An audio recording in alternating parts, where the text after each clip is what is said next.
Hey guys, welcome to this new tutorial, and in this tutorial we're gonna explore the Power BI desktop application in detail.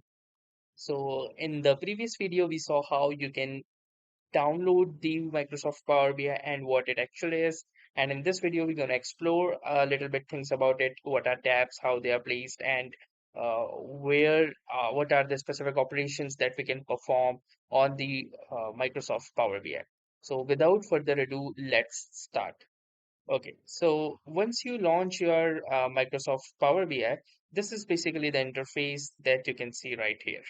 So within this interface, it is more of like a modern Excel kind of interface. If you are using, if you are going to use Microsoft Power BI entirely, then I would suggest that you sign in with your Microsoft credentials as well. So nevertheless, the first thing that we're going to do is, head on to this homepage, which is right here, and then maybe we can open something. Like in the recents, you can file any recent folders or files that you have opened. If not, then the first thing that remains is to create a report. So from here, under the new, I can simply click onto this blank report. If you already have some work done, they will appear right here. So from here, you can see I have added a blank report. This is the first phase in the Power BI, that is to add a particular report. Now, within the report, you will obviously need your data. Your data can come from anywhere like an Excel workbook or an SQL server, or maybe you can simply paste it, or maybe as a CSV. So that can be done by simply using these buttons right you can see right here. If you wish to explore more options, you can simply click onto this Get Data drop down within the Home tab, and from here you can get your data sources. Now let us also explore these parts. So these are called the tabs of this particular Power BI. We have different tabs like File, using which we saw earlier, where you can manage all of your files.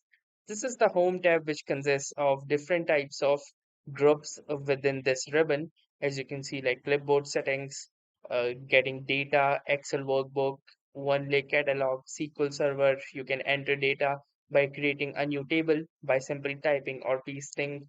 And we got the database, using which you can connect using the SQL endpoint.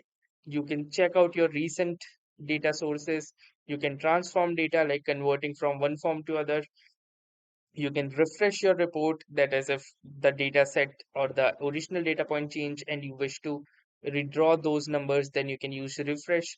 There is this new visual option which will be basically helping us, and when we'll be building up the dashboard. We have a text box, we have more visuals which consists of different app sources and local visuals, and then we have calculations, sensitivity, the share option, and a copilot option within the home tab. Now coming on to the insert tab, here we can insert new pages, new visuals, key influencers, decomposition tree, narrative, and many more, which you can see all of these right here, like button shapes and images into our Power BI dashboard. Then we have modeling, which is basically the data modeling. From here, you can manage the relationship between columns or tables.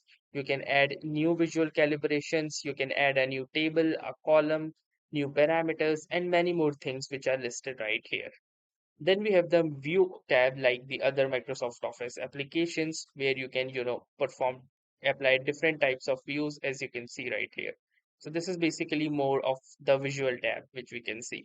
Here you can change the page view, the layout, if you wish to view it on a mobile instead of a desktop. You can have this bookmark option, selection, performance analyzer, and also the sync slicers as well. Then we have the optimize tab, where we got pause visuals, refresh visuals, and other optimization presets as listed. And then is the help tab for basic documentation and other knowledge base. Apart from the ribbon and the tab, we have these options right here as well, which is basically the view. So this is the report view, which is by default, and this is the table view, where after once our data loads, we see it in the table format. We have this model view as here as well, which basically shows the entity relation between the tables. Then we have the DEX queries. So DEX queries are here to help you quickly explore and gain insights from your semantic data model. So this is one of the new features in Power BI. So using this, you can run off one of these DAX queries. And we also have our model of TMDL. So TMDL view is a feature-rich code editor that allows you to edit models quickly. So these are all the advanced topics that we're gonna learn about in the upcoming videos. Then at the right hand side, we have the visualizations. Basically, you can edit your visualization, like chart types and different types of graphs. All of those are available for build visuals, formatting the pages, setting the theme like color, text, pages. And here are the filters, which are basically the filters that will be going on your dashboard, like, filtering with date, name, sorting, and all of those things. So this is basically how the structure of a Power BI window looks. From here also you can simply change the layout, or if you wish you can simply add different pages for your dashboard as well and then link them together in the later half. You can also have different options, like zoom in and zoom out, a full screen mode, which you can full page mode, which you can see right here. So all of these things are basically included in this particular scenario of how a Power BI window actually looks. So stay tuned for our more future videos in which we'll be discussing all of these things in detail.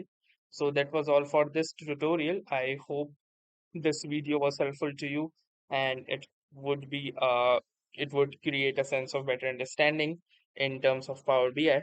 So that was all. Thanks for watching and have a nice day.